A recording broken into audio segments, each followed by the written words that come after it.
Hello? Hey, Jameel, how's it going, bro? It's Keanu, man. Hey, what's up, man? Good, man. Chilling. Can you hear me okay? Yeah, can you turn it up just a little bit? Yeah, hold on. How's that? Yeah, I can hear you good. All right, cool. Yeah, good, man.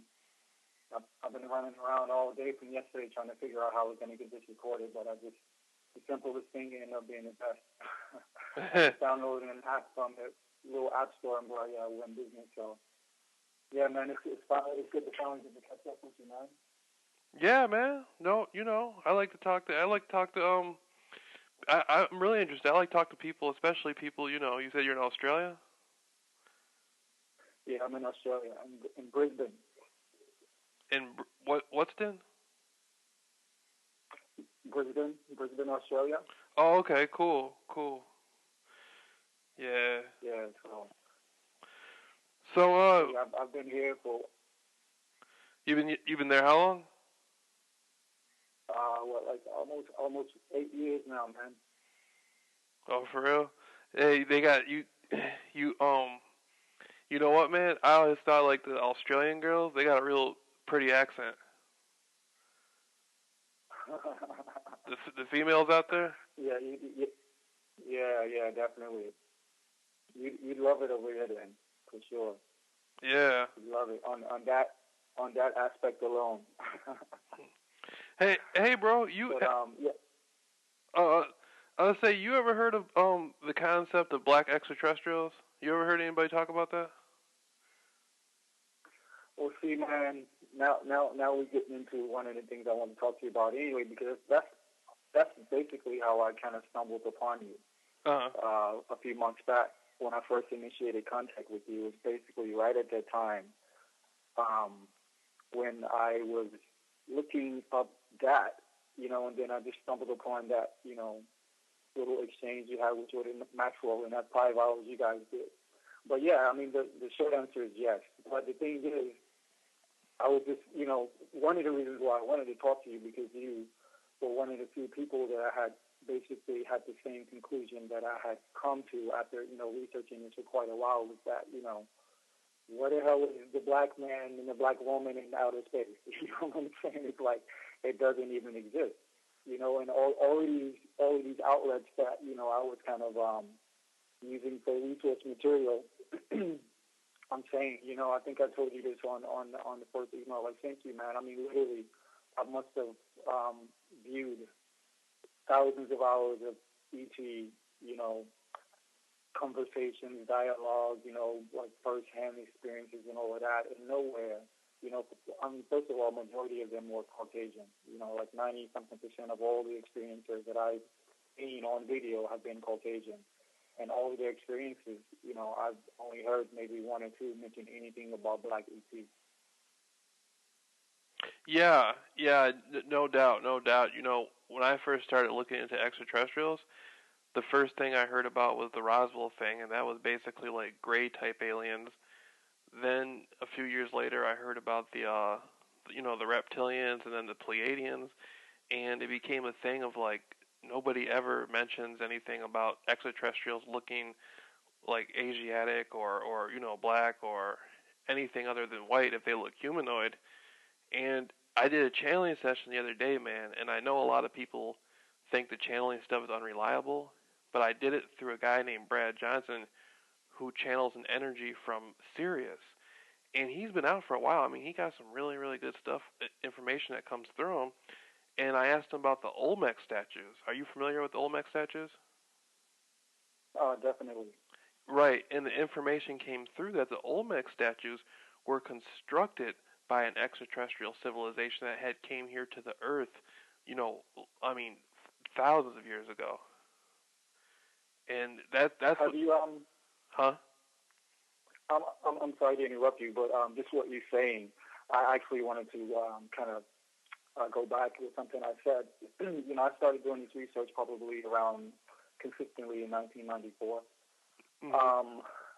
And it's not that I didn't find any people talking about black extraterrestrials or anything like that. It's just that the people that I found were in the black community, you know. So I was going to ask you if you've ever heard of, I'm sure you have heard of Dr. Blair. He's up in Chicago. You know what? Dr. Delbert Blair. I've seen him on.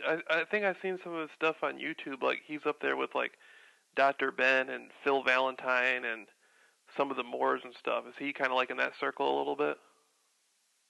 Well, yeah, but he specifically deals with more like the ET stuff. You know what I'm saying? And like basically the history of us. You know, from tens of millions and 50 million years back. You know, before the the Earth was formed and all of that stuff, and what we were doing at that time as ETs. You know, as being descendants of black ETs from outer space, essentially. So he goes into great detail, and individuals like Phil Valentine as well, Bobby Hemmett. You know, so I had my sources, but of course, these were like just three individuals out of a sea of people talking about this stuff. So I'm like, what's going on? What's really going on here? And then, what really raised my eyebrow when I said enough's enough, right about the time when I saw your video again, I was just rewatching a video of the chick from Project Camelot. She did with the guy that did the Rings of Saturn. Yeah. He wrote that material. Yeah. And so I was watching that again, and I just I couldn't help but notice whenever he was describing these individuals on this ship as these tall black men, and she was like, she tried to correct him. She was like, she said like she tried to describe maybe like it was like a color or something, like it was like this. He's like, no, and the dude was like, no, they were black. These are black men, 7, 9 foot tall black men, blah blah blah blah blah. And she just immediately cut to another subject, So that's kind of how I've seen, these guys, who have these high profiles, how they deal with this particular subject. It's like they don't want to deal with it at all. And if someone brings it up, then it's like, hush, hush, let's sweep it under the rug real quick. I don't know if you noticed that at all. Yeah, I had saw a clip of that, and I thought that was like, I thought there could have been more to be said for that, but I also saw there's a guy named Credo Mutua that David Icke had interviewed, and I thought it was a pretty good interview. I thought Credo, was very interesting, and I liked what he said, but it seems like the traditional African type people that do interject information into the alternative research, they never comment. No one ever comments on the Olmec statues or the concept of, the black extraterrestrials or, like black people having to do with like ancient Lemuria and stuff. It's almost like it's almost like a department that never comes up. Like it's been kind of written out of the alternative research field. Yeah, I mean, man. As far as I can research, man, and I got a few pages here. There's a very specific reason why. I mean, just like everything, like they.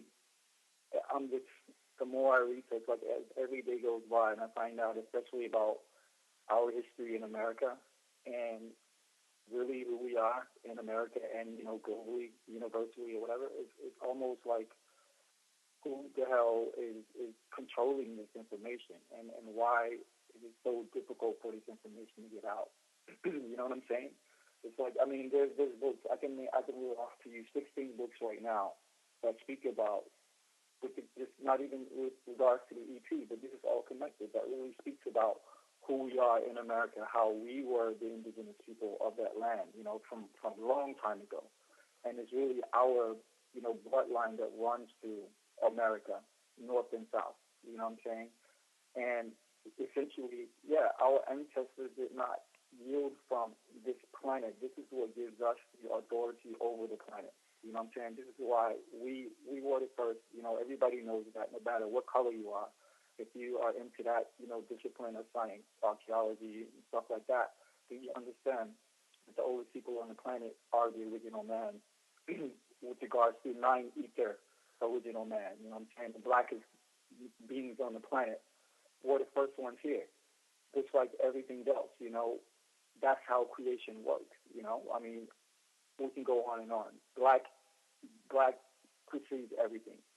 Every single color of the rainbow, every single color in the spectrum that we see all emanates from black. So knowing this, you know what I'm saying, they have gone about the business of making sure that we, especially in America, because I think America holds like a critical key to everything that's going on the planet right now. You know, like the Africans in America, the indigenous ones in America that are, you know, the keepers of that land. We hold the key to everything. You know what I'm saying? But we don't know who we are. We're still running around trying to decide if we're, you know, African Americans still, you know, or, you know, Hebrew Israelites or this or that. You know what I'm saying? So I think in a lot of ways it's really up to us to kind of like do the research and figure out for ourselves, make a decision based on knowledgeable research and information that's out there, you know, and move forward into that.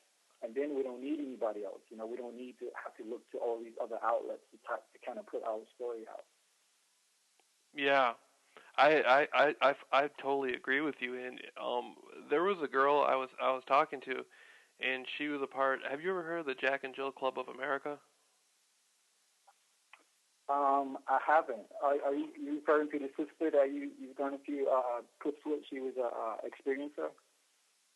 Well, the Jack and Jill Club of America is a highly prestigious, um, it's a club, but they, you know, it's some of the most highest, richest black people in America, and they're a part of the club, and their children grow up in the club.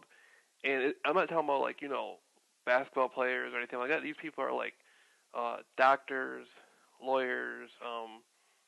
You know, they've been, yeah, they've been rich. Even some of these people have been wealthy black families since slavery. Since slavery ended, they were wealthy then, and they're still wealthy now. But they're rarely spoken upon. And there's a book that came out called Our Kind of People, and it was written about a guy who had went through the Jack and Jill Club of America. But I talked to a girl about it, about her experience, and she told me a lot of the people in there know all about this stuff, about like the Moors, and there's a college called Morehouse, and it's a famous black college, and the people at the college, they have the largest collection of African Caribbean artifacts. So everything about the Moors and the Olmecs and all stuff, they know about all this stuff, and they're the elite black people in the country. Yeah, that's really interesting because I'm from Atlanta. You know, I grew up in Atlanta. You know, right. And I was not aware that they had those type of artifacts there. I was aware, you know, like these individuals we're speaking of are the Boulay. I'm sure you've heard that name before. Yeah. That's how the girl I talked to, that's how she referred to them.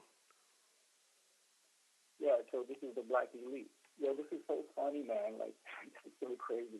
Like, this research that I've been doing, I've got pages and pages of research. I was just looking over some of this before I told you up. And basically, this story with the Moors is so deep. We really should chronicle this, like, in a more organized fashion, but just, you know, just for kicking the can right now, yo. What basically happened was the Civil War, yo. That was not a war of independence. That was a war, basically, black-on-black crime. That's what that was, yo. You know what I'm saying? I'm telling you, all the research is there, all the history is there at night. That was basically a war between the indigenous Moors of America, of North Mexico, as they called it, versus these European Moors that we had allowed to come over to our shores at a certain time, bringing over their white slaves. You understand? Like we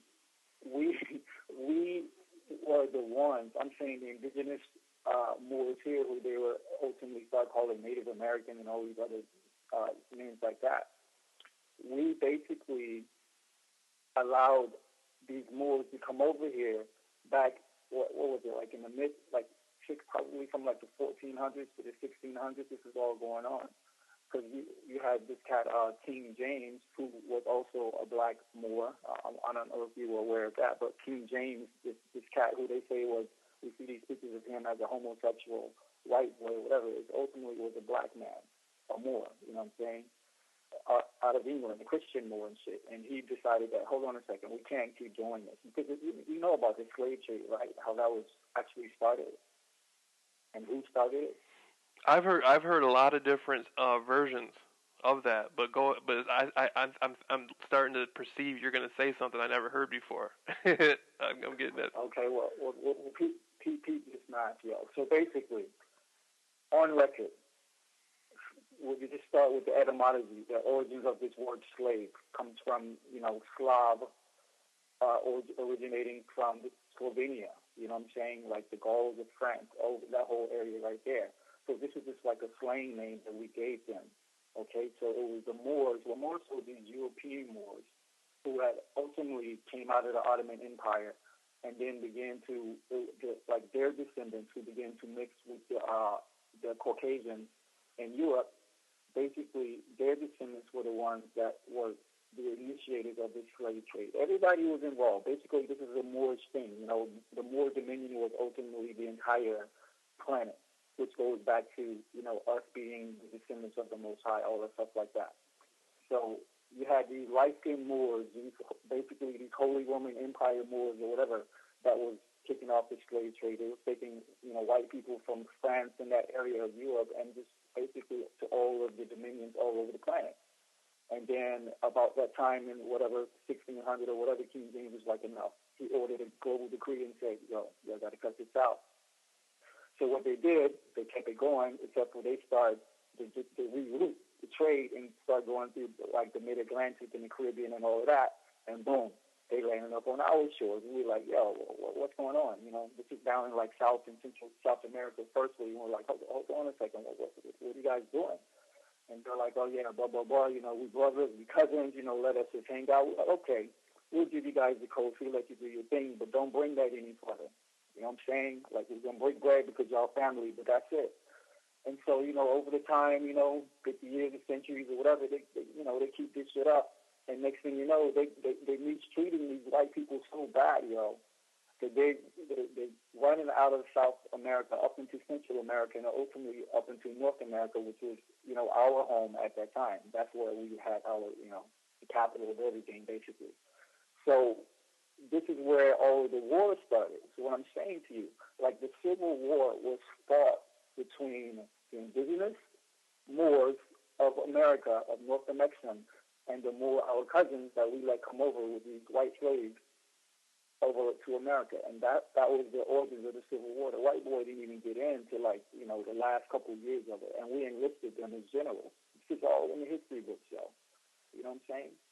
So there is a vested interest in keeping us, how could you say, in the dark about who we really are. Because what happened was, out of the Civil War, you have Abraham Lincoln, who was Abraham Africanus, another Moor, a black man. You know what I'm saying?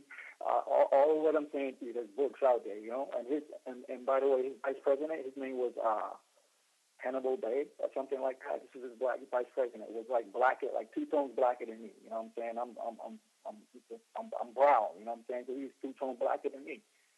So you had this going on. What Abraham Lincoln did was he issued the 13th Amendment, which is basically giving Moors the opportunity to reclaim their status, after the war and stuff like that. He issued the 13th Amendment, like probably a month later, boom, 2 to the dome piece in the theater. He's gone, assassinated. They took the 13th Amendment and basically hid it away for like 100 years, and in its place, they issued the 14th Amendment, which created the first, artificial person, which was the first document to take us out of our true free national status. And guess who they used to do the dirty work? Cool. These same individuals that you're talking about, these boule motherfuckers, right? These individuals, they were first preachers. These former Moors who didn't, claim any status or whatever after the war, and basically got paid off and got bribed off to sign up all of these POWs, because we were not slaves, we were POWs. We were fighting against each other, and that's what all the documents say if you go back and read about the Civil War.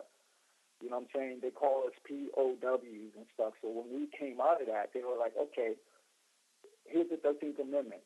You can go back and claim your free national status, or you can come over here and get into this new corporate nation-state game called the United States of America, and we'll give you your status, and you won't be an actual person, in this particular system or whatever.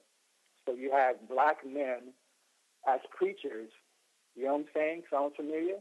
Even back then, this is where it started. The preachers were the ones who basically turncoat and gave all of their, inheritance, their very livelihood to the soil that their ancestors have been on for tens of thousands of years, even in recent times, over to this new establishment. You know what I'm saying? So basically, we fought each other, and this is like from a long time of fighting. All the way back from Egypt. You know what I'm saying? We have been fighting and fighting and fighting. Hannibal and all those wars. You know what I'm saying? We conquered the whole of Europe and civilized the whole of Europe. So it was prophesied that we were going to fall. So basically, what we were trying to do is set up a receivership with these individuals or whatever to just hold our place until we came back into knowledge and into power. And that's what's going on. So you had a certain ones of our own that betrayed us and swore a blood oath to never, ever reveal the secret. To never reveal the secret. So enters the whole concept of masonry and Freemasonry. You know what I'm saying? And by the way, the term Freemason, that means basically the freed son of a Moor. That's what it literally means, the freed son of a Moor. So we gave them this. We set it up for them, and they betrayed us. And so obviously that's what I'm saying.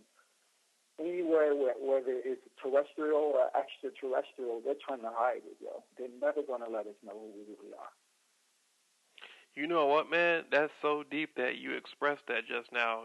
All that knowledge you just dropped, because last night I was talking to Del Goddess. We had recorded some stuff, and she was telling me, we were talking about how the whole history of the Civil War and everything, it could have been like, what you call the Mandela effect. They could have switched the timeline and made people just basically lied about what really happened and made you think you were a slave when you really weren't. Like they put a version in the history books, and so you think that's your timeline. You think that's what really happened when it didn't. That's amazing how that chronology works. You guys were just talking about it yesterday, and I'm bringing you like the actual factual, like less than 24 hours later.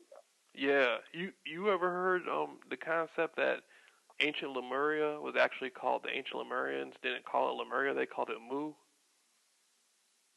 Well, yeah, definitely. That's all true. Again, and that's our lineage. What you're talking about is the lineage, which gives us the rightful rulership of this land. You know what I'm saying? Not like rulership like that, but we are the descendants of the Most High through blood, through our actual DNA, yo. That's what they're hiding from us. You know what I'm saying? So you had the L's, you had the House of El, which was like the clan from North America, and you had the Bays and stuff, which are most of those, like, again, descendants of the original Moors from the Ottoman Empire that had mixed with the Caucasian over in Europe and stuff like that. And these were the two factions or whatever that were going up against each other. And, ultimately, all of these tribes, like the Olmecs, so the Olmecs, all of that, what you're saying about, like, that, connection from, like, basically Lemuria and Mu, because back then we were high scientists. We were on, like, literally that fourth dimensional level and above and stuff like that, and technology to boot. You know what I'm saying? So whenever the planet, or we went from, like, that one, like, landmass and everything, like, separated, whatever, you just had black societies that had basically floated away in different parts, and we were all still related. So basically how they're saying is, like, we had the Olmecs. They were there for, like, tens of thousands of years. And then our black brothers and sisters over from the Shang dynasty of China, you know what I'm saying? Like, again, the first dynasty, the Shang dynasty, marks blacker than, the blackest person you know. They came over, reconnected with us, you know what I'm saying? We began to sow seeds or whatever.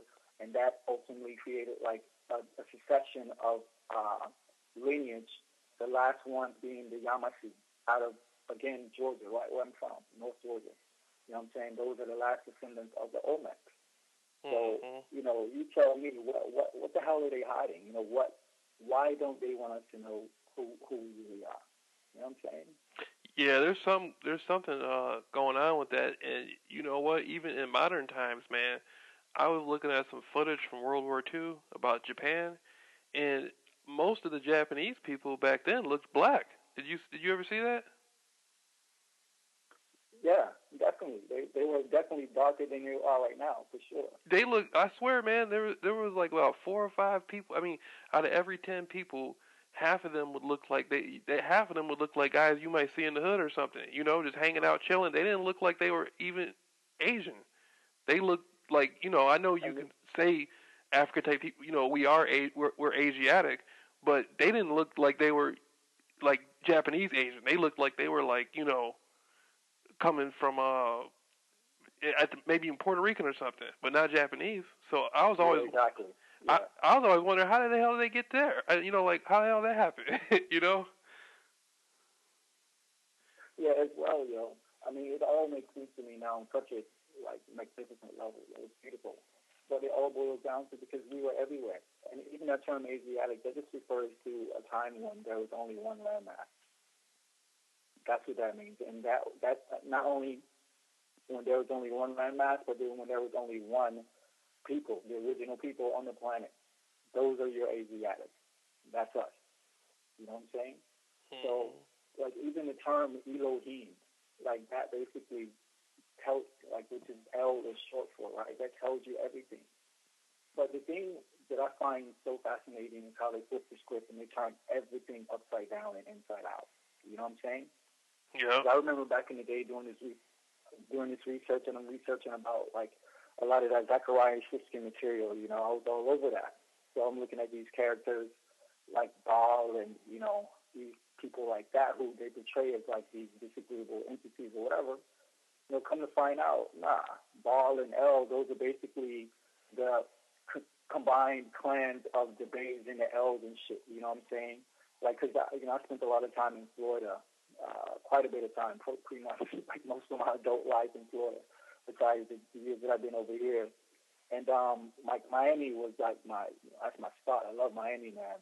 And I've been lived all up and down the beach, and there's this one part. It's called Ball Harbor, and it's really, really rich and just like uppity, and it's just nice. It's just like if you had money to spend and time to waste, that's where you would be. You know what I'm saying? And I never forget as you enter like Ball Harbor, that area, there's like a like this imagery, like this signage, and it has like a mariner, and one side of his face is like white, and the other side is just like it's black, like so it's like it's covered or something like that. And I always thought that was like some interesting imagery or whatever. Not knowing that's just them telling us that this is right in front of your face, and you don't even know. All of this is yours, and you don't even know. You know what I'm saying?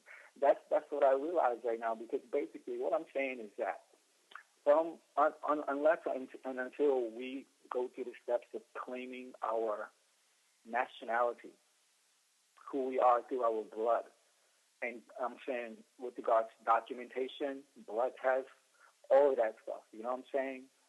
DNA tests, all of that will give us the right to claim who we are, and then go about the business of moving in this existence as the true born natural, caretakers of all the lands of the planet, no matter where we are. You know what I'm saying? And that's really what it's about. As long as, we reside as, on paper, I'm an African American. You know what I'm saying? I'm a dual citizen. I'm an African American / Australian. As long as I continue to allow myself to maneuver under that particular impedance and jurisdiction, then I'm dead. Literally, I'm dead. I don't exist. And I can never be who I truly am. And I've given them the right to maintain me in this particular status. And that goes from the physical to the spiritual and shit. You know what I'm saying? Because understanding that this connection that we have is not just about land, or it's not just about, inheritance and all stuff like that, although that is a part of it. It's more about, again, that spiritual connection that we have to the Most High, which resides in the very cells through this melanin and this mind ether that, we embody more than anybody on the planet. Yeah, I had That's what it boils down to. uh, I have been aware a long. You know who Taj Tariq Bey is? Yeah, definitely. Yeah, from the Moorish National Divine Movement. I have been listening to a lot of his stuff for years, man. And like the sovereignty stuff and all that. I had kind of that was part of my foundation. I grew up kind of listening to that stuff, and growing up, I knew a lot of people who were Black Muslims who always had different interpretations of the Quran, and so I kind of grew up around a lot of that stuff. But it's just amazing, though, man. Now they got guys on the internet who are going to old houses and claiming the houses and actually winning. You see that? Yeah, that's pretty interesting, yo. They I haven't really seen too much of that, but I have heard about that. I've heard people talking about that, like in kind of like a derogatory fashion or whatever. You know what I'm saying? So I didn't really know what I didn't know if these were like dudes that didn't really know the full math, or they're just trying to go on some fictitious stuff or whatever. But yeah, fill me in on that. How does it work? They got guys out there on the internet, man, who are printing out pieces of paper claiming that like they're sovereign, the land sovereign, and they have the right to live in the house. And they were saying like a bank can't. They were saying a bank can't own a house because a bank's not a real person. They were saying a bank can like try to claim the house, but the bank can't own the house. And on those, I don't know their whole argument, but on those premises, man, they're taking over. They're out there getting houses. There was one dude on there saying, I mean, if go ahead. No, go ahead. No, I was just going to say, if they're dealing in law, then that is entirely feasible. If they're dealing in completely law, because obviously, if you're dealing with Taj Tariq Bey, then you understand that there's quite a contradiction between the law and the legal system. The legal system binds us into these persons and personages, that are designations given to us under like a corporate constitution. You know what I'm saying? Mm-hmm. If they're dealing in law, then I would say that that's I can see that definitely happening, and that's where it's coming to. But check this out, y'all. So back in speaking of like this Moorish topic or whatever, this was back in like 08, 09, man.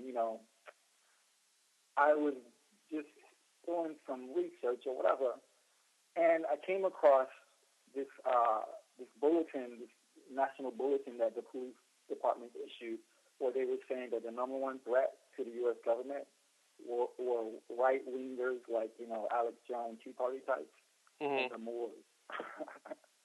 And I was like, what the hell? I mean, like that, it was baffling to me because I'm thinking, why would the Moors be a threat, like to the U.S. government when this is like, if anything, like a fringe group of, brothers, just trying to like figure out what's what, you know what I'm saying, or whatever.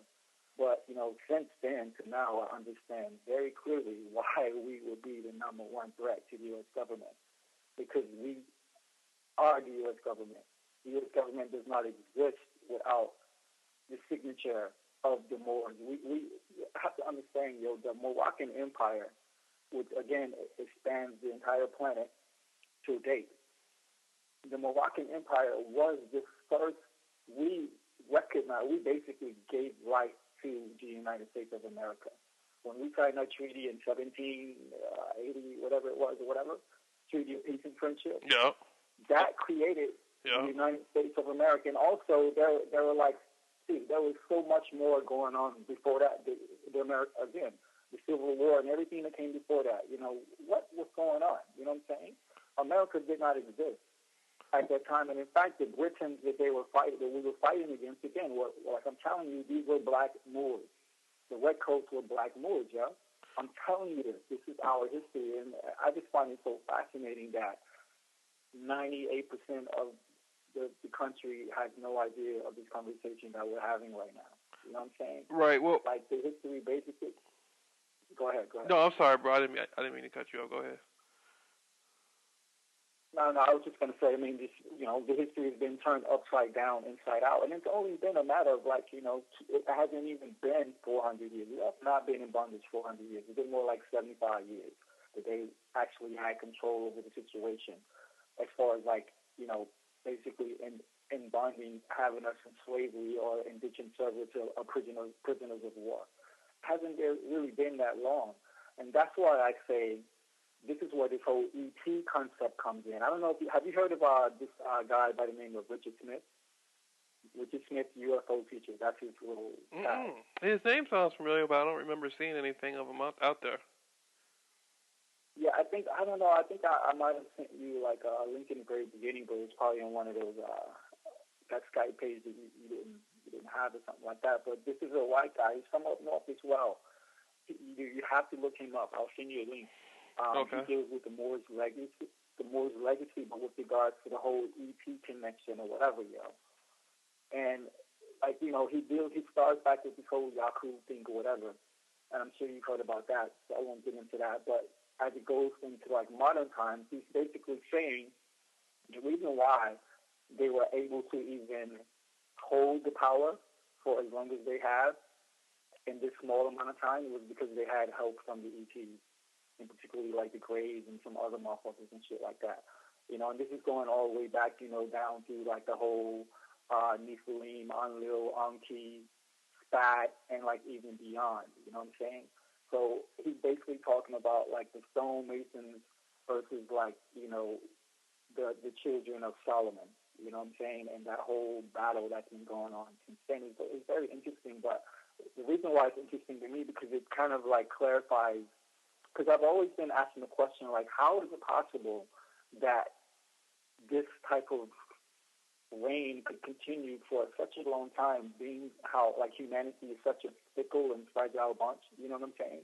Mm-hmm. Like from one day to the next, we can change our mind about some shit. But for some reason, like you had this royalty that's been able to, control like power for at least like 2,000 years. You know what I'm saying? Since Jesus was around or whatever. I'm like, that's the thing. There has to be something else going on. So I'm like, okay, well, the Nephilim, that explains it. Reptilian or whatever you want to say. They had help. They had assistance along the way.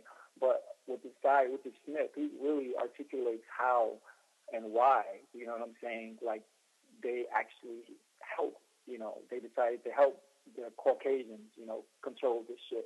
And basically what they told them, they were like, listen, you guys are fucking basically falling apart over here. You've been conquered, whatever. You were sent over here, back, from 2,000 years ago because of how you were acting. Don't you want to get back at these motherfuckers that did this to you? They were like, okay, we're gonna give you guys new technology. We're gonna help you out. We're gonna create this whole banking system and all this stuff like that, and we're gonna let you control this stuff. Only thing you have to do is one thing and one thing only. Don't ever let the children of the Most High, the children of the Son, the original man, the original woman, don't ever let them reclaim their place. That was the deal, according to this guy, Richard Smith. And in fact, he just put out a book maybe like a month or two ago, basically chronicling everything that I'm telling you right now. So, to me, that fits in a key critical piece, at least in my mind, that I was, kind of questioning for a long time is like, how are they able, these individuals, like, from the line of the George Bushes and Bill Clintons and, the Boris Yeltsins of the world or whatever, how are these clowns, able to maintain control like this when they can barely maintain control, like, from their day-to-day operations? Man, I used to ask myself stuff like that. My personal feeling, like going back to what you said about the Treaty of Peace and Friendship, from Morocco to the United States, the Ottoman Empire. To me, that's like the oldest treaty that the United States still has today. That's the oldest treaty, and the colleges, if you really think about it, the Constitution goes back to 1776, but the Europeans, the British and the British, they had colleges earlier than that. They had colleges here, like in New York and stuff, back in the 1600s and stuff like that, and they were already on the shores. Like a lot of the European people, they were already messing around. I think they're pirates, man. I think that's my. Well, yeah. I think they went to. I think a lot of those colleges were maritime admiralty schools, and they were taking information. Like they'd go over here and do this, go over here and do this, and they would gather information, and they were selling. I think they were hustling. I think they were selling liquor. I think they were selling opium. I think they were selling. They were bringing women. They were bringing white women from Europe and stuff, and Chinese, all the different women, black women. They were selling women. I think they were pimps and drug dealers who set up some colleges, and because everywhere you go, every town they had a brothel, a whorehouse. I think that's my bottom line. I think that's what they are. They're just pimps and hustlers who put on some royalty suits and put some professional titles next to their name, and they're just hustling. That's you know what I mean? Dude, Like, but you're right. You're right, yo. They do exactly what they did. They stole our inheritance, yo. That's what I'm telling you. You know what I'm saying? Like, it's not like they had anything. We okay.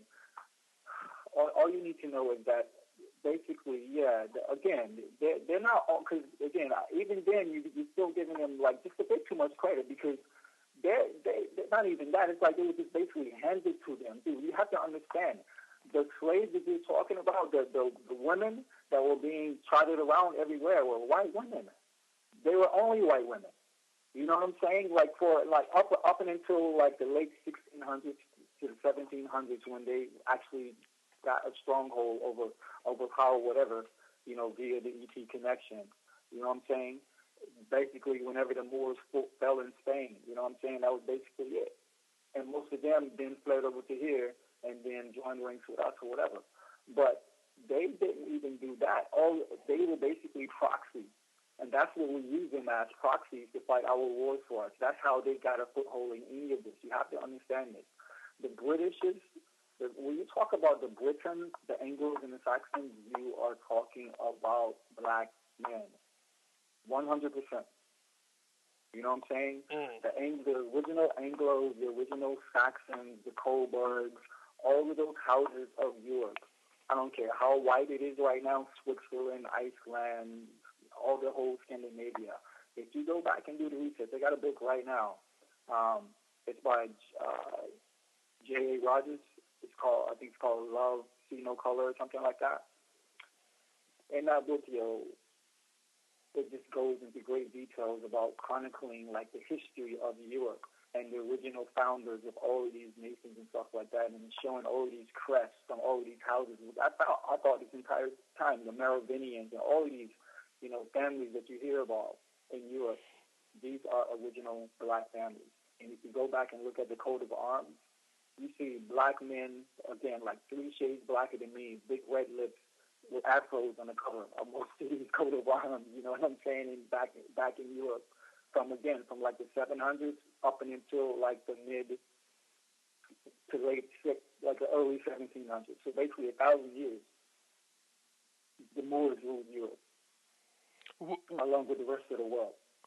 It's just like, particularly in Europe, just because, you know, it's just so amazing because, like I say, I mean, me personally, growing up and going to school and finding out about, you know, dealing with this European history and shit like that, I never heard anything close to this. I don't know about you. mm-hmm.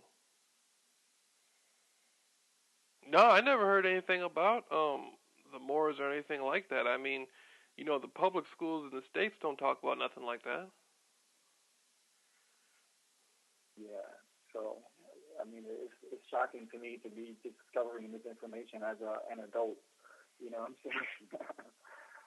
But it's actually it is shocking, but at the same time, you know, it just kind of feels like, you know, it's good to actually have a bit more clarity and understanding as to who we really are and really what we need to do to get out of this mess, man. Because as far as I can see, whatever battle we choose to fight in this game, you know, in this system, in this prison, like electronic prison, they got us in or whatever. Like, I would rather die being who I am and like who my ancestors always were and standing on that than to live and play these games and accept privileges and, you know, be given like, you know, little pieces of rights and stuff like that in order to live under the system. You know what I'm saying? You know what, man? I think one of the biggest things is the people, okay, like whoever they are, the people who run the charade. I think one of the biggest things is they feel that they have to do that to feel empowered, because there's so much technology now, and there's so much stuff. You know, the world's a completely different place than it was even 20 years ago. My personal feeling is there's enough room for everybody. Like whatever happened, it happened. people should know their history. People should be educated and know the things that make them who they are. But at the same time, the people who you talking about like the people talking about like the Illuminati and all that stuff. I don't get what the big deal is. Why would you have to go through all of that to keep a charade going when you really don't even need it in the first place? You know what I mean? Like I don't. To me, it's kind of silly. It's like, you know. Well, if you have no true inheritance, if you have no true history, if you have no true lineage, if you have no true system of spirituality, if you have no true customs, you know what I'm saying, all that stuff like that, then what choice are you left with? You know what I'm saying? I mean, especially if your very nature is to fear things that you don't understand and that you cannot control. You know what I'm saying? That's basically what we're dealing with. Adolescent mentality. You know, it's like kids who, it's basically like I got a 6-year-old daughter, yo. It's like giving my daughter like free reign and freaking FAO sports or something. You know what I'm saying? And you just let her have at it. You know, it's like certain things like she understands on the level that she understands them, but she's still quite abrupt, in how she interfaces with them. That's basically the individual controlling the planet right now. How I feel. Well, what do you think about the concept of there's a lot of people who've spoken on the concept of reptilians. You have anything you feel about that?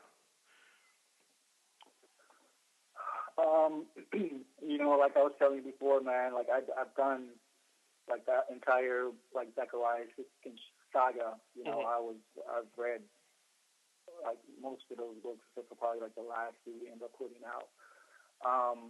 And then at the same time, I went through that whole Ike, like read all of his books, as they came out or whatever. And then, just referencing the holy text and all the stuff like that in ancient, writings and stuff. Yeah, man. I mean, obviously there's something else besides us and our war on this planet for sure. You know what I'm saying? But then I just look at it I try to take, me personally, I like to take everything, down to at least like some type of scientific reference or whatever. So in this case, I think about the biology of who we are, you know what I'm saying? And again, we do with the sciences, psychology, we all have this aspect of our nature, the R complex, or the reptilian complex or whatever. Or we're said to all have it, you know what I'm saying? But it's been identified as an aspect of our psyche, as a part of our brain, like the lowest level, you know what I'm saying? Like at the brain stem, so that's really before it even gets into the head. And this is basically, it's said to be the level of functionality that the Caucasian exists in, period. They don't go any higher in brain function than that. You know what I'm saying?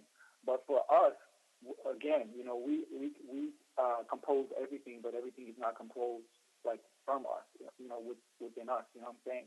So basically, we can show aspects of that reptilian personality or the R complex, but because of the melanin and because of, the nine ether, we have access to higher accesses of brain functions. In fact, infinite access of brain functions and beyond the brain. You know what I'm saying? So that's the difference that you're talking about between, when you're dealing with indigenous or, sun-kissed people and you're dealing with individuals who are not original and are not, they basically were created, you know what I'm saying, literally and figuratively. And that's one thing through all the research I've done, they keep going back to that, no matter if you want to go this way or that way. It seems that these individuals were created. And at that time, that's when that R complex, that reptilian gene was instituted or initiated into the human DNA. You know what I'm saying? But you have to understand, we were around before that. We knew that was going on. We were here. And that's the story that we will be unraveling, I imagine, for the next, 25, 50 years, that aspect of things. Because, again, they can't really go back any farther than what they would call Greece and Rome, which, again, is a misnomer because that was all, like Etruscans, Phoenicians, and all these other names that they gave, again, Moors that had come up out of Africa. Mm-hmm. So, their history is very minimal. You know what I'm saying? Well, I'll say 6,000 years max, and that's just giving them credit or whatever. But anything after that, they can't go back any further because the farther you go back, the blacker you go. The blacker you get, so there's a problem there. Taj Tariq Bey and this other dude, what's his name? Not Sonetta, but I forget his name. You're talking about he's tall, skinny, light skinned. Yeah, man, he's wearing glasses. Yeah. I heard him talking one time. Sabir Bey. Sabir Bey. I heard him talking one time, man. Yeah, he said he was in a Masonic lodge. Him and Taj Tariq Bey were in a Masonic lodge, and the dude running the lodge was a 33-degree Mason. And he told the light skinned dude and Taj that he didn't have a problem. He said, "I don't have a problem with your people. Your people just don't know who they are." That's what that dude said that on YouTube, man. He said he was up in there with him and Taj were up in the lodge together with the dude, and the dude told him that. Wow. He said, "I ain't." Straight up, as a matter of fact, I mean, if he said it, that doesn't mean that doesn't mean he necessarily feels that way. But he still said it though. That's what the dude yeah, but said. What do you think he meant by that though? What do you think he meant by that? My personal feeling is I think what he was saying was I think he was basically saying, I can't make you right. You have to get it. You have to do it yourself. You have to learn this stuff. You have to learn this stuff and find your way out of it yourself. I can't do it for you, but I don't have a problem with you. Yeah. So I mean, basically, they have a problem with you more so that you are still ignorant to the facts of who you are, and that's essentially what I was saying like a little while ago. Is that it's really up to us. It's incumbent upon us to really step into our true status and our true nationality, and all of that embodies, and all of that is waiting for us, the good, bad, and the ugly. You know what I'm saying? Mm-hmm. And yeah, a lot of people on the planet will look at us differently. When I think it seems like the old planet is looking to America. I used to think for other reasons, but now I understand very clearly that they're waiting for us, the indigenous man and woman of this soil, to wake the fuck up and take back the reins of this shit before it just spins out of control to like an amazing degree. You know what I'm saying? Because literally, what we're calling America is really what our ancestors called North Africa anyway. You know what I'm saying?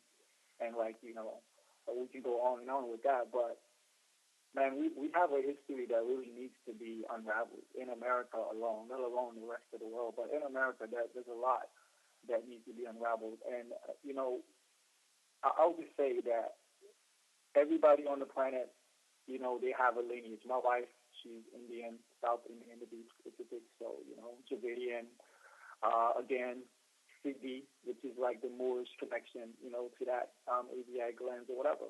But she has a direct lineage that she can point to and talk about in great detail. You know what I'm saying? Me as an African American, I've always felt so I remember just being in class at certain times and all these people are talking about their great this and that and all this stuff. Mostly white kids or whatever. And I'm just straight up, I don't know. You know what I'm saying? I don't got the record. But again, even then, something didn't feel because I'm there has been, even if I don't know materially, I have to just go about just intuiting my past and my lineage and linking up that way, and then seeing what happens. But it's just a horrible feeling not knowing who the fuck you are, You know what I'm saying? For those of us who actually entertain those type thoughts. Yeah, you know what, man? There was a Sicilian dude I was doing an interview with. He's about 18 and he's from Massachusetts. His name's Josh Guiglielmo. I can't pronounce his name, but he said his father is from Sicily. He speaks perfect Italian, and I did an interview with him, and towards the end of the interview, he was saying how Sicilian people were basically he was saying Sicilian people are black. He was saying that he was saying, he was right, but he's 18 and he was saying that, and I never heard. To be honest with you, I would have been kind of I never would have brought that up around somebody like that because I would have been. You don't know how they're going to react. You know what I mean?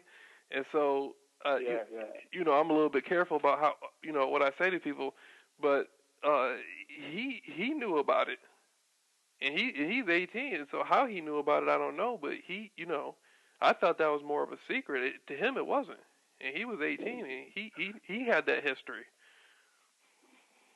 Yeah, I mean, and it's funny, man. Like, 'cause it seems like everybody knows except for us, and that's like the big joke. Because even, in Europe, I mean, okay, for instance, the work I do, right? I do like telecommunications, installing networks, building networks, servicing networks, and all that stuff like that. From like cable TV to what we're doing now is like this national broadband network, which is like fiber optics outfitting the entire country, whatever, right? So, long story short, I go into a lot of homes. I've been into a lot of homes since I've been here. And, man, I meet some of these Eastern Europeans and some of these, like, like old school Catholics and stuff like that. I go into their cribs and they'll have the black, Virgin Mary and Jesus, like, up there like it ain't nothing. You know what I'm saying? Like, I mean, they're not even, like, flinching on it. They know, they understand. And then it's like, I'm sitting there shocked. You know what I'm saying? And they're, like, shocked that I'm shocked, So it's like I've experienced life in, multiple different ways over here with regards to what people understand about who we are, And it also makes me think about, like, the places I've been and I've experienced whenever you were talking about the whole Japanese thing or whatever. I just remember back, this was in '99. It was the year that the Person Matrix came out. That summer, I went over to London, with this chick that I was dating. And funny enough, like before I was in Miami, and this one guy that I knew just to, I'd DJ and like, MC and all that stuff like that, So I was out and about. This one guy who was part black and part Japanese. And we was on the beach one day right before we were getting ready to leave, just talking or whatever. And he was just imploring me, like, man, you have to go to Japan. Don't go to London. Go to Japan, man. I'm telling you, you gotta go, blah, blah, blah, blah, whatever. You know what I'm saying? And, like, obviously I didn't go because we had already had things organized to go to London. Long story short, man, London was not really all of that. You know what I'm saying? I wasn't really, too excited about shit when I got there. But one thing that did happen was so interesting, and I think about it now, is like we met these Japanese, like a couple of Japanese dudes and maybe a girl or something, and they immediately, they just was magnetized towards me, and just really wanted to like befriend me and like us and like wanted to really like it was us but mostly me. They just wanted to know about me and like whatever I was into and all this stuff. They just invited us like back to their place, for dinner or lunch or something like that, and it was just really interesting, and I'm just like, wow, I never even thought, I never even imagined that I would be sitting here, like, chilling out with these Japanese that are so fucking open to who I am, you know what I'm saying, and so interested, But as I look back on it, they probably knew, you know what I'm saying, like, who I was before even then, like, long before I even knew who I was, and it's just interesting like that, Yeah. There's a lot of people who know stuff who don't talk about it. You know, um, one of the biggest things to me is like how though the information still they don't really got anybody. You never hear anything on the news about anything like that. It's just so crazy how the mainstream can just block stuff out. You know, even little. It's like, well, they keep it quiet. Right. They keep it. For instance, like I think it was back in 2009, whenever they actually all of the cities and all over the country, and basically in places all over the world, they all ratified essentially that Moorish treaty of peace and friendship, and all the treaties or whatever. And if you go back and look, if you look in all the city clippings around about time, and you just do that search, you will see the actual certificate. They printed the actual certificate of signage from the mayors or whoever was in charge, basically ratifying that agreement between the original Moors and what was then the United States government. You know what I'm saying? Mm-hmm. So even in like a little quiet, because they have to basically, I guess the laws are, the rules are how it works. Even if it's like in your face, but now you see me, now you don't type of way, they got to put it out there, and they did. You'll see. Like all the signatures are there. So for those of us who like are actually, aware, somewhat aware, you see, this is real, man. I mean, for a long time, man, I just didn't know what to. I couldn't call it about this whole Moorish legacy thing because there's a lot of, as you know, coming from up north or whatever, there's just a lot of like information, like and misinformation and partial information and just straight up disinformation regarding, the subject. So it's very difficult to sift through all of this stuff, and then get to something that's actually tangible and realistic. But it's there, man, for sure. And if you like, it's good that like people like Taj Stewart Bay, like you, man. It's like this cover, his information is on point, He does not lie. He's not one of them cats that, thinks he knows what he's talking about. He's like showing and proving. So that I can say because I've got like a couple videos on Q here that I've had for like 3 weeks that I've been waiting to get back into regarding stuff that we've been talking about that he did just recently. So also while I'm saying this, a lot of the things, pretty much most of the information that I've kind of come across regarding the Moors that I've spoken to you about today, there's another brother who I definitely respect, man. I've been like on this cat from day one, but mostly initially from his dealings with like black superheroes in the comics and how that's basically dealing with the Moorish legacy as well. But I'm talking about Asir, the Duke of Tears. Have you seen any of his material? I haven't seen none of his stuff. Yeah, man, Asir, the Duke of Tears. I'll have to see you some of that as well. He's very coherent, like these brothers. Taj Street Bay, he's a bit younger, closer to our age or whatever. But he's dropping like all of this science, But yeah, there's a lot of good information out there for anybody who's really trying to find out, especially any of us who grew up in, the wilderness of North America, as Malcolm X said back in the day, not knowing anything about who we are, being told that, we were brought over here on slave ships and our whole lineage, our whole history is, slavery. That's ridiculous. You know who Brother Polite is? Yeah, I've seen a few of his pieces for sure. Yeah. What what do you think about you? You got any concepts on him? I know he used to be like he used to be with the Nubians, I think, at one time, but now he's sort of like just he's on a lot of Sonetta stuff now. Yeah. I've seen a few things by Polite. I think this one I probably got something of his on Q as well, what he's dealing with within law stuff. I think all these brothers got something good to say, man. I just speaking of that on that topic, man. I like it was actually Sarnetta and Sabir Bey, and this is actually a debate from a long time ago. I just watched it like a week or so ago, and it was basically Sarnetta was like, Egypt, Africa. And Sabir Bey was like, nah, I'm saying more. It's all the same. It's all more. We fucking come from this land. We come from everywhere, whatever. But, obviously back then, I think this is back in '09, Sabir Bey probably was not as knowledgeable as he is now or whatever, so he couldn't really articulate, like, the facts per se or whatever. But it was really, I couldn't help but watch the whole thing because I'm sitting here watching two really strong, actually it was three. I can't remember the third brother's name, Brooklyn, something or another, whatever, but it was three real young, strong, intelligent brothers, basically going at each other about, who we are, what I'm saying, and where we come from, and, Sarnetta basically, like, cutting the head off the Moors and shit, and he's got wanting nothing to do with the Moors or whatever. And it's just like a bit, like, there was misinformation on both sides, what I'm saying? And I just feel like, at the end of the day, it's good to have, like, a healthy debate and all that stuff like that. But if we don't come into it, with the understanding that, listen, man, whoever won the debate or whatever, if you're into that stuff, that's cool. But how is that moving the nation? How is that, going to help, me and my family, you and your family, your situation, whatever, what I'm saying? We need a blueprint, man. We need, like, game plans. We need, like, documents. We need to understand, like, the process and stuff. And then there needs to be, like, people actually showing improvement. And then, we can put it out there for everybody else, because there's definitely not one way. But the one way that I do know and understand is through law. And that goes from as above, so below. What I'm saying? That's just the correspondence of it all.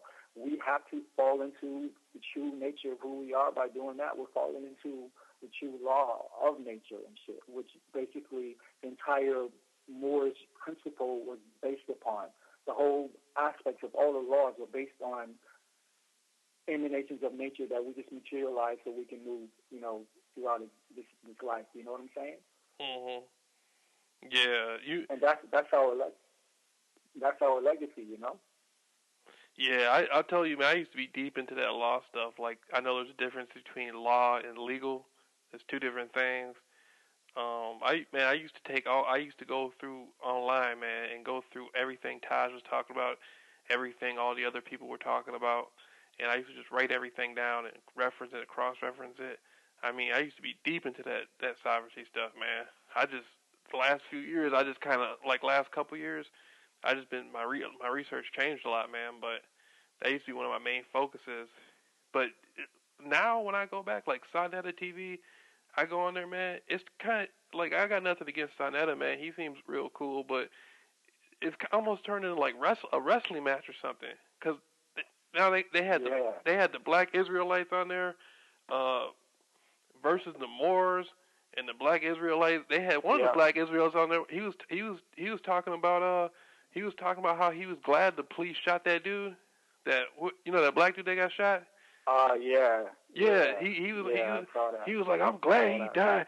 That little nigga deserved to die. I'm glad I'd kill him myself. He was saying, I was surprised I was surprised they were letting him talk on there like that, man. I was like, they're gonna. Yeah, see, I'm sorry. Yeah, I got to interrupt you because I actually misspoke, man. I was thinking when I was saying Sonetta, it wasn't Sonetta that was sitting there debating. Sonetta was behind the camera. Sonetta puts out the video, so okay, now I'm with you. I'm with you 100%, yo. I'm gonna tell you how I feel about Sonetta, man. I've seen a lot of this shit over the years, man. And Sonetta, yo, my humble opinion, he just on top of like creating like this WrestleMania type fucking environment or whatever, he flip flops. You know what I'm saying?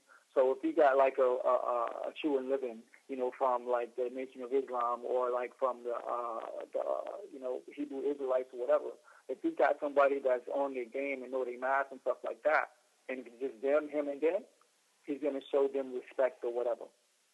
You know what I'm saying? But if he's got some agenda, it's so obvious. You know what I'm saying? If he agrees with one individual as opposed to the other one, he's basically like tag teaming with the other one to get his point across or whatever. I'm like, dude, what is this? This is not fair and balanced, by any means, and it's very obvious or whatever.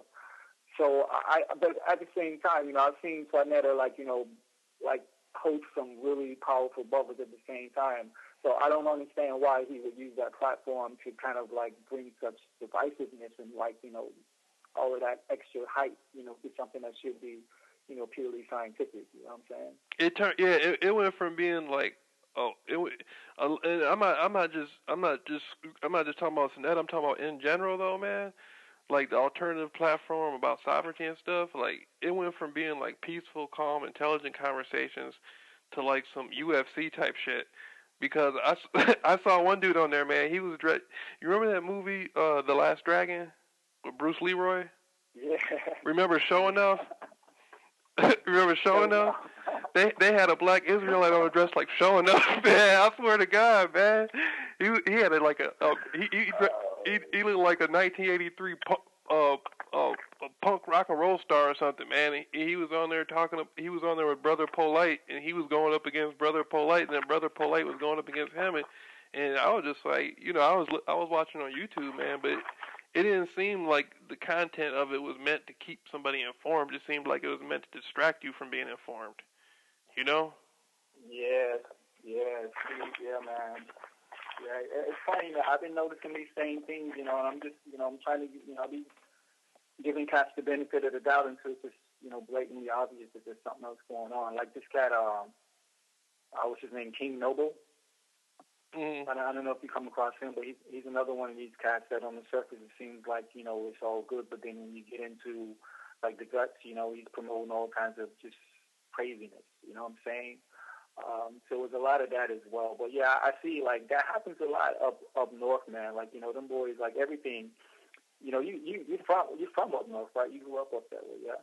Yeah, my family's originally, like, my father, he was born in Mississippi, and so they came up here. My father and his family, they came up here when they were younger, but I was born up here though. I was born in Michigan. Yeah, so I'm just saying, man, as you know, I mean, it's a different vibe from up there. Like, y'all brothers, y'all got all of that knowledge and stuff like that. Where down south, man, we just got the sun and like just vibes and shit. And we got knowledge just through. Like, I know me personally, just through like being in the woods and creeks and shit, growing up like that or whatever. But you know what I'm saying? So it's interesting. I always thought New York and just that whole area, like all of those, like the Midwest to all the way to East Coast, like that, man. It was always so progressive with regards to just the knowledge and like the amount of information that you guys just had to probably from a kid. If it wasn't your direct family, it's probably one of their friends or a relative or something like that. You know who's really Oh, go ahead, bro.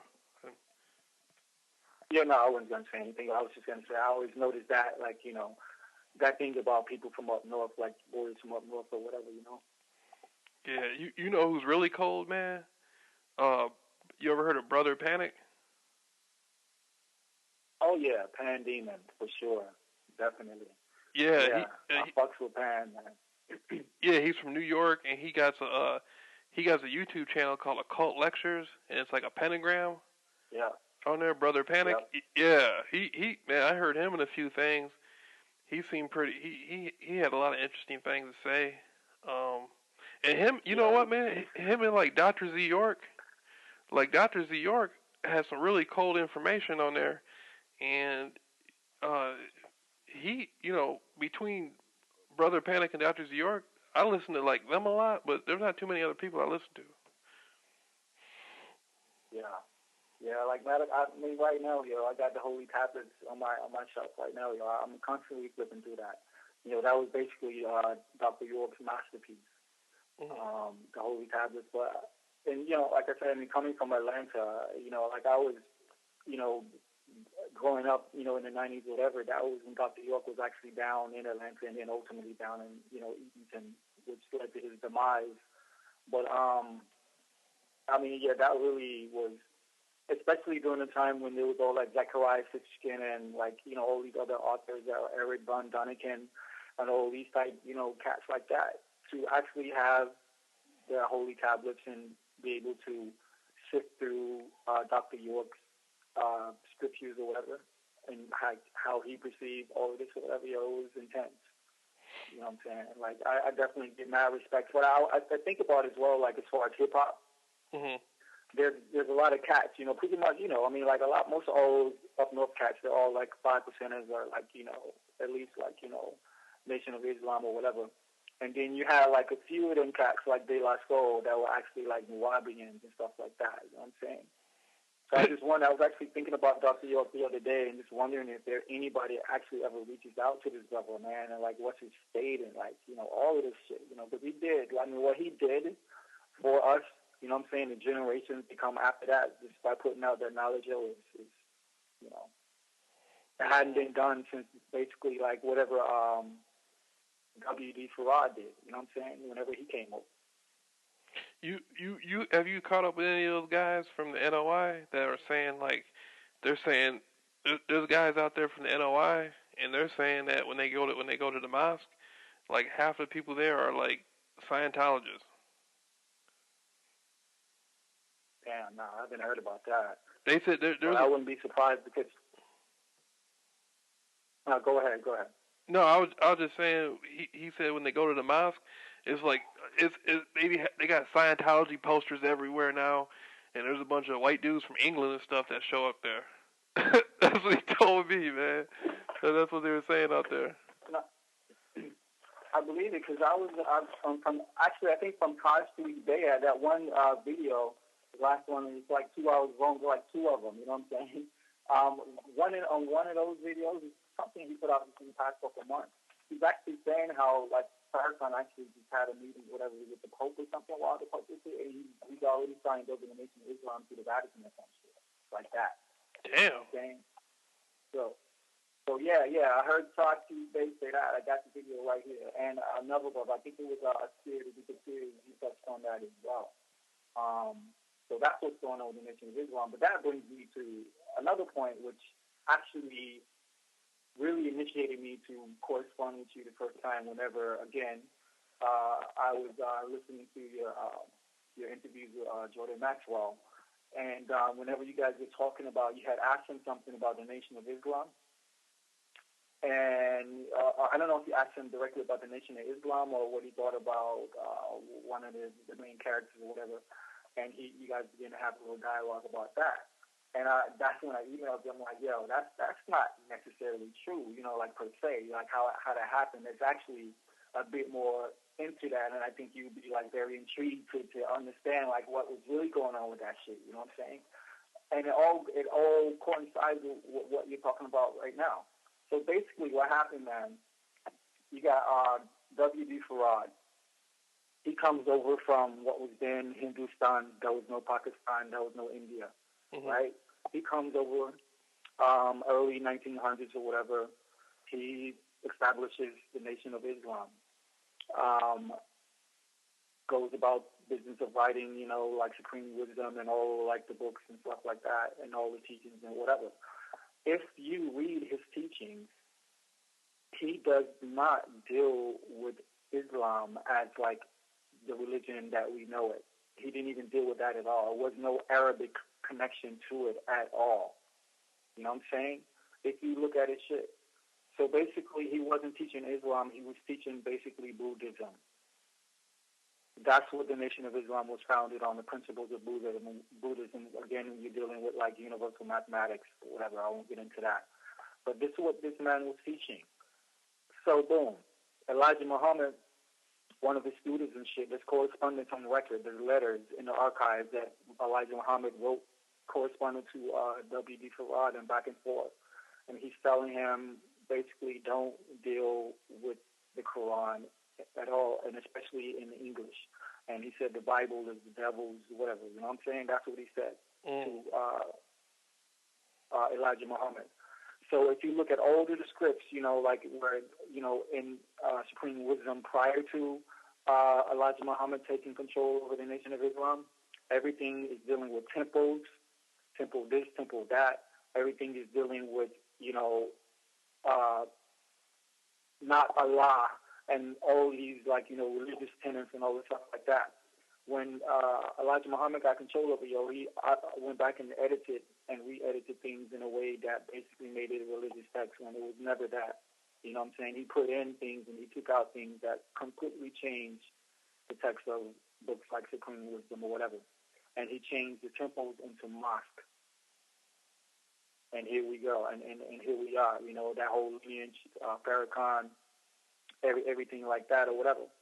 You know what I'm saying? So basically it was co-opted. And Elijah Muhammad, whatever, I mean, I'm not really emotional about, Elijah Muhammad per se, because I know he did some good things and, he did some things obviously that were not so agreeable. What circumstances he did them under, it can only be debated. But I do know that he was responsible for changing the original text that W.D. Farad put forward. You know what I'm saying? Not enough to like make you raise an eyebrow, especially if you're already Muslim and you think that, Mecca and all this stuff and blah, blah, blah. But to those of us who understand like what W.D. Farad was putting forward, it was nothing to do with religion. He was putting down the science of life based on natural law through Buddhism, which is, basically Buddhism, is literally like, how could you say, observations of nature in mathematical formula. That's what he was putting forward, yo. You know what? Oh. That's that story. Yeah, you know what though, man? There's a lot of Buddhist statues that got black features on it over in Ethiopia. They got a black dude on the internet, and he has Ethiopian Buddha statues, but they're almost like the Olmec statues looking, but they're Buddhist and they're not as old. But he was saying how over the years coming into now, he was saying Buddha originally looked black, and if you go to the Cambodian statues, you can see that in the nose. It's like the nose. Yeah, he was saying they turned Buddha into a white person. Well, maybe in the West. You know what I'm saying? Like again, my wife is Indian. You know, I mean, like everybody, all the dogs are black in India and all over through that. You know what I'm saying? Like they know that for sure. I mean, if you go to all of those temples, you will see especially in the South, all those dogs are black. Yeah. And again, like um, the original Indians, what we call Indians now, Dravidians would be a more better name or whatever, but they are basically like a mix of Ethiopians and Moroccans, you know what I'm saying, or North Africans essentially. That was the original combination that created the Indus Valley civilization, the Mohenjo-Daro complex and all of that stuff like that. That was our people, yo. So of course Buddha was a black man. The nigga had cornrows for peak's sake. You know what I'm saying? Yeah. And this is how they showed him to Dave Law. Come on, man. But I do think it's interesting how when we think about stuff like Buddhism and all that stuff, we immediately think about China. We don't think about India.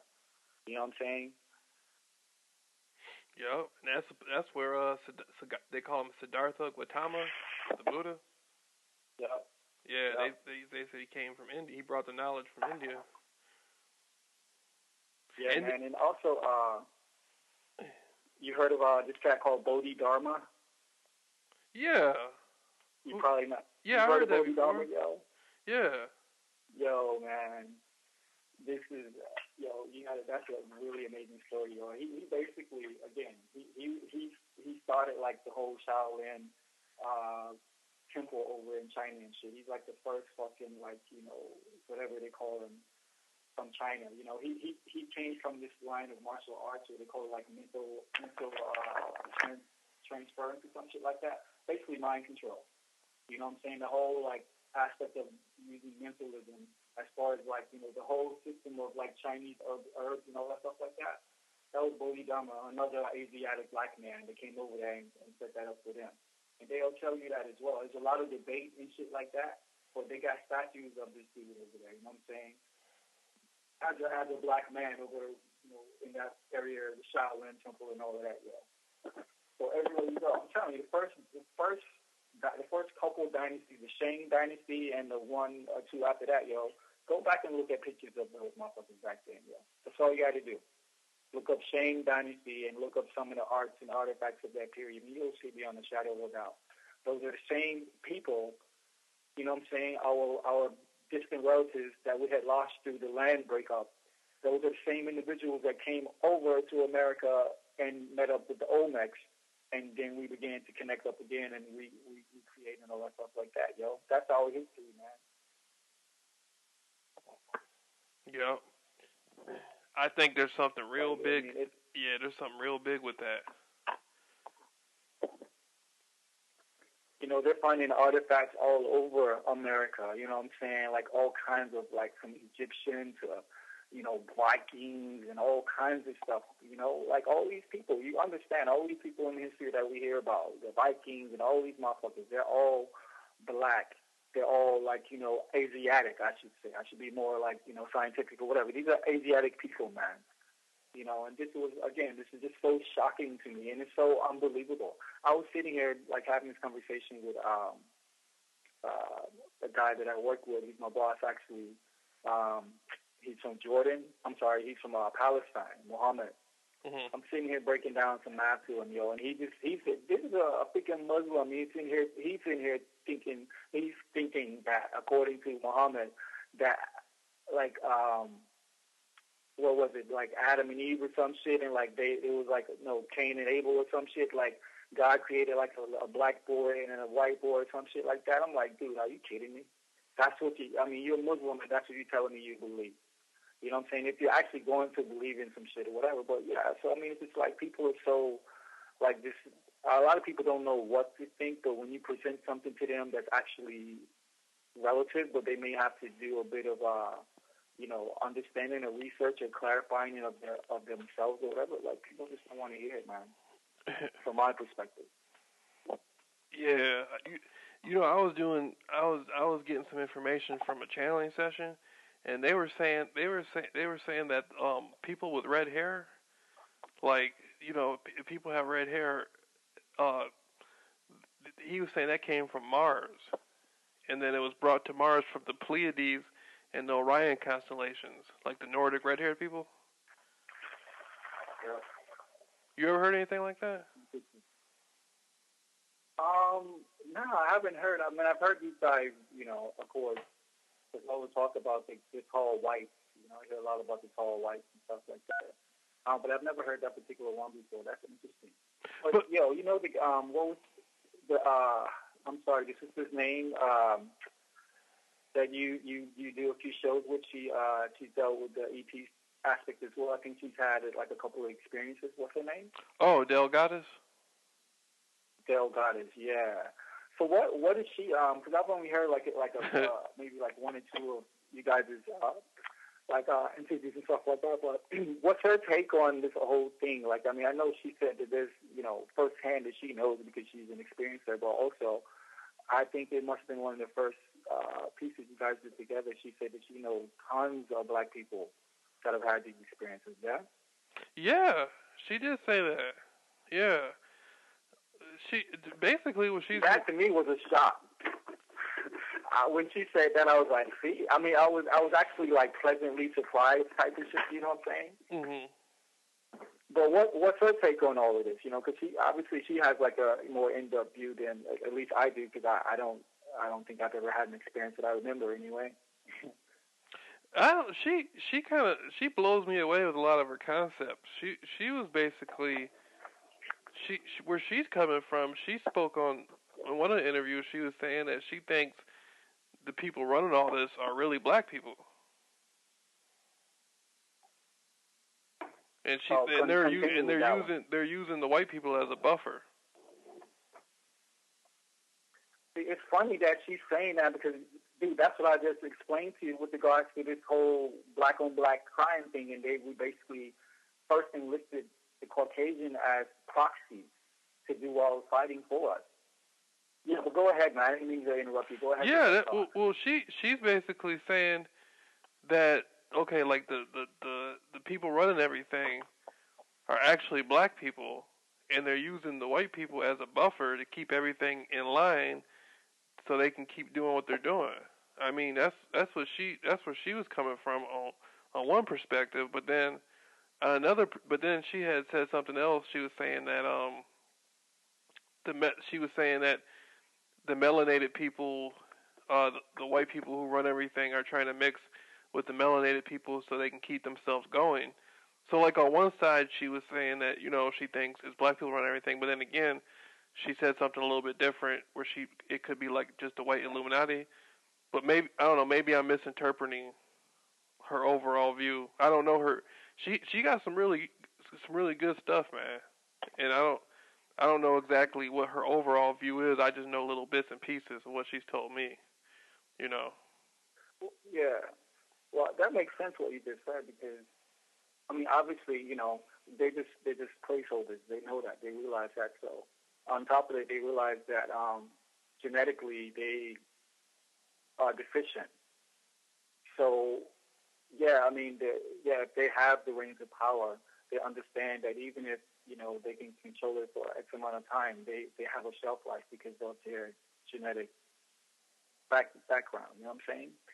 So obviously it will behoove them because, again, that's what we taught them. Again, those European Moors that were the descendants of their old Dominion Moors from the Empire started mixing with them or whatever. And I'm telling you, the term harem, the harem that you always hear about and you see in the movies, again, that's a Moorish concept. That when we were taking all the white women from, you know, over there in Eastern Europe or whatever, and Eastern to Western Europe, and just like shipping them all around and in harems and basically feeding them up and, you know, making them pop half breed babies out so we could civilize them up and like put them in positions of power. So whenever we fell, we would basically give them the paperwork. You know what I'm saying? And then they would just hold the place for us until we came back around. That was the deal. They reneged on that deal. So, you know, apparently in 2012, that's why the Pope came over here. And this is what my man, Sir Duke Tiz, is just breaking down as well, and something he just recently put out. He was saying that whenever the Pope came, he only came to all the original cities like Philadelphia, all the cities that the Moors originally founded. You know what I'm saying? Mhm. The Pope went to all of those cities and broke bread and basically said that, yo, your time is up. Y'all got to fucking, like, you basically rogue right now. Nobody even acknowledges the American government as it stands right now. So basically, our shit is just like in limbo. It's like in some type of receivership or something that we can't get it back because we don't know who we are, yo. It's quite interesting. Mhm. So yeah, so that's basically kind of what's going on that level with, with regards to what's going on with the American government. And the only way that they're valid is they continue to spark wars all over the place. And also he was saying that every single president since like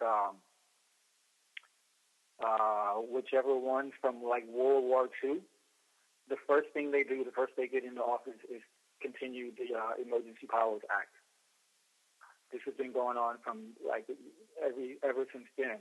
So that basically gives America like validity because they can only be valid if they're under a state of war. You know what I'm saying? Otherwise, they don't even exist anymore. So apparently, the Pope came over and told Obama, like, look, man, y'all are done. You got to basically hand over your power back to fucking the Vatican and get in the back of the line type shit or whatever. So basically, America is like in limbo, yo. Yeah, seriously. That's what's going on right now. But apparently, Obama did during his time in office, he's done a couple things like on the slide that will basically make you think that he was actually aligned with some of those individual Moors that Delgados was speaking of that actually was really controlling his shit. So that makes sense, yo. Cause you know what, man, there was one chick, and she was saying like all those black budget programs and stuff. She was saying that a lot of those programs have gone bankrupt and they don't even got it no more. They be sleeping on boxes at warehouses and shit. Wow. She was saying it's like collapsed on them. Like the money and all that, like something's gone wrong. And so that makes a little bit sense what you were saying about them saying it was over. You know. Yeah, and the foundation shaky. And the only reason why I'm kind of like you, yo. Like I was like kind of like back in '05. Yeah, back in '04, '05 or whatever, during that period, I was full on into this research because I was just, two things was going on. I was personally for myself trying to figure out, how could I get out of this fucking, crazy web of death and shit. Mm-hmm. And secondly, I just happened as fate would have it, I was doing some work with, obviously you would have heard of Jim Brown and shit or whatever coming from fucking Michigan and shit, you know what I'm saying? He has this organization called American. He's had it since like the 90s or whatever, And so he was trying to kick some shit off down in Florida, in Miami. He was wanting to use me and my homeboy like to basically, get this shit organized because it was in the streets. We had our ear to the ground or whatever. Long story short, man, like it ended up like me being in a position to actually sit back and organize some things and try to figure out like how I could free myself. But as well, we were dealing with like the youth, like boys and girls caught up in this like juvenile justice system, this rotating, door from like the juvenile system to the prison system, whatever, you know what I'm saying? Mm-hmm. So I was just sitting there beating my head. I'm like, yo, what can I do? How can, because I can't just go in there understanding that, this is a system that's foreign to us anyway. And just by me going in there and pleading, okay, because I was trying to figure out if I was going to do law, you know what I'm saying, or whatever. I wanted to go to school and do law and then come back and represent my people, actually pull them out of the system. You know what I'm saying? Not just go in there and represent them. But when you ask me, how do I plead? I'll go, well, what jurisdiction do you have? You know what I'm saying? And then we start doing that dance or whatever. But I just couldn't, man. I just couldn't figure it out. It was just too much shit. You know what I'm saying? I couldn't get anything solid, no foundation, no absolutes. Very few absolutes about all of this research or whatever. So I kind of just threw it to the side. And what happened was Ricky Williams, he was actually like playing for the Miami Dolphins at the time, and he was sponsoring gym in Miami. Mm-hmm. So basically, this was right when this cat, he had given Jim like a portion of this $200,000 that he had promised the gym or whatever to help us do our thing in Miami. Right at that same time, he gets caught up in this whole marijuana scandal. You know what I'm saying? And he quits football and all this stuff like that. So all of that went downhill.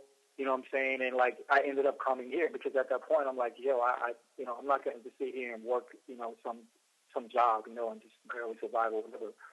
So the long and the short of it is I ended up putting all of that on hold. So I just kind of stopped doing that research about the Moors as far as like the school on into it.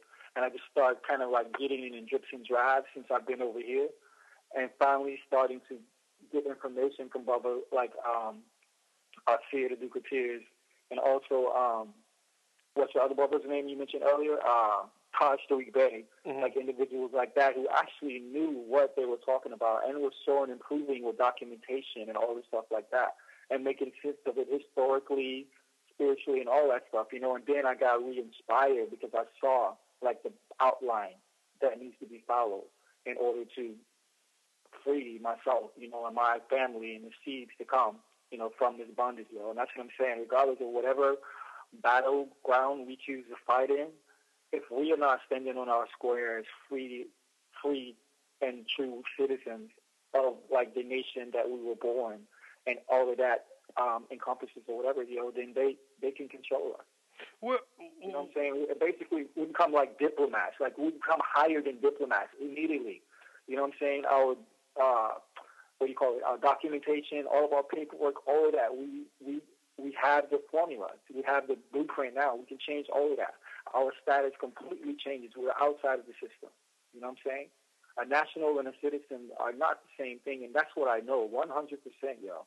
Regardless of all the other bullshit, like all that other stuff, like, the claiming of houses and all of that, that's beautiful. I'm with that. But first thing I need to understand is how do I protect my family, my state, you know what I'm saying, from this beast system that's all around and, like, can fill my wife and my daughter up, going through the airport, and I really have nothing that I can do except for fucking turn around and don't do it. You know what I'm saying? Yeah. But if I'm standing on my square, and if I'm, like, in my true and national status as I'm maneuvering through this existence, then there's a whole set of laws that relates to you and me, like, once we make that move. You know what, man? I went through the airport. This was a few months ago, and nothing even happened. Like the people that did me, they were real cool, man. And it's worse for me than you, bro, because I look Middle Eastern to them. I look Middle East, you know what I mean? Yeah. I look Arab, and so they think, they fuck around and put then they see Jameel. You fuck around and put a scarf on, yeah, you'll be done. Then they see my name Jameel. Historically that's an Arabic name, and so I always thought like I have the hardest time. And the people that were working there, man, they were cool. It's called. I don't know how it's going on in Australia, or when you come internationally. Like if you come in internationally, they might be way more tighter because I didn't leave the country. I just went to a different state, but they didn't. I mean, it wasn't. It seems like they've calmed down a lot. The emergency, like the emergency thing where, because they used to be tripping, man. The Homeland Security. Yeah. When I used to go through there, I went through there a few years ago, and they were tripping. They were on high alert. Not just me, everybody. They were even doing it to like regular middle class white people. They were acting like that, and now it seems like they kind of like, I don't know. It seems like they chilled a lot. Yeah, they were shaking everybody down, huh? Yeah, they were tripping. They were acting like they were acting like you ever seen somebody's house get raided? Like a crack house or something? They act like it was a crack house raid. Like they throw the kids, everybody against the against the wall and shit. They're like, where's the dope? Yeah, man. Where's the drug? That's how they were acting, Yeah, man. Fucking paraplegics and shit getting felt up, and I've heard all kinds of horror stories, man. Yeah, they've calmed down a lot, but man. I was gonna say, like Jay-Z. This is my big thing. Like the rappers, like Jay-Z and a lot of the big rappers, they go to Africa. Even Wycliffe was saying I think Wycliffe he was trying to be the president of Trinidad at one time. Or in Haiti. Yeah, Haiti. These guys go to all these different countries, and then they get cool with the people, and the people look up to them. People over in Africa, they look up to Jay-Z, man.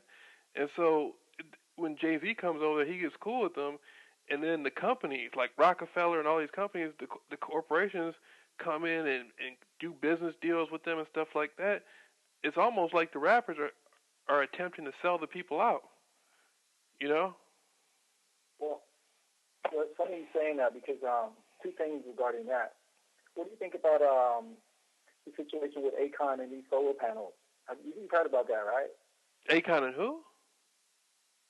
The solar panels. He furnished like fucking some, I don't know, like 5 million solar panels or some crazy amount actually somewhere over in Africa. Have you heard anything about that? No, I didn't hear about that. What happened? Yeah, this was a few months back, man. It made the news and stuff. Like everybody was giving him props because he did this thing for like whatever country. Where is he from? Akon, I don't know. He sounds like, I can tell he's not from here. He sounds like he's from like, might be Nigerian or something. Whatever country he's from, he set up this thing where he furnished like millions of panels or millions of dollars worth of solar panels and stuff like that. I'm like, okay, yeah, that's good. But I remember seeing Jay-Z, like this was back, probably like 8 years ago or something. I remember seeing Jay-Z walking through like some little shanty ghettos in Africa with what's his name? Not Bill Gates. I think maybe it was Bill Gates. You know what I'm saying? Or the other one. You know what I'm saying? Like in some water program. So I always question, I mean, it's good, but I always question that shit at the same time. Like, yo, what are these cats really doing? And what's this really about? Like it's probably a cover for some other shit. You know what I'm saying? Of course. Him and like some eugenics type. Yeah, him and Nas seem to have something going on. Because him and Nas were saying they were beefing and stuff like that, but I saw him and Nas doing a Masonic handshake. So yeah. Then he had an Aleister Crowley t-shirt on. Jay-Z, he had like a throwback Aleister Crowley shirt on and shit, talking about do what thou will and all that stuff with all that stuff. Yeah. He's tripped out, man. But then they want to tell you ain't nothing going on, keep it moving, right? Yeah. They'll tell you. But he was saying it. He had some lyrics in the song, and he was saying like, "Murder Jesus, murder Jesus."